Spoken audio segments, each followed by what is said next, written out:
આ ઘટના સાંભળીને તમને થશે કે આજની પેઢીને આ થઈ ગયું છે શું? જે ઉંમરે હાથમાં ચોપડી હોવી જોઈએ ત્યાં છરીઓ રમી રહી છે.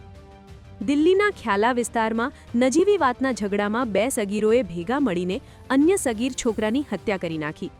ભોગ બનનારો કિશોર લોહીલુહાણ હાલતમાં રસ્તા પર તડફડતો રહ્યો અને અંતે તેણે જીવ ગુમાવ્યો. સામાન્ય ગરીબ પરિવારનો છોકરો ગઈકાલે રાત્રે જ્યારે ઘર પાસે ઊભો હતો ત્યારે આ 2 શખ્સોએ તેના પેટમાં છરીનો જીવલેણ ઘા ઝીંકી દીધો. હોસ્પિટલ પહોંચતા સુધીમાં તો મોડું થઈ ગયું હતું. પોલીસે આ મામલે 2 સગીરોની અટકાયત કરી છે, જેમણે સ્કૂલ છોડી દીધી હતી અને ગુનેગારીના રસ્તે ચઢી ગયા હતા.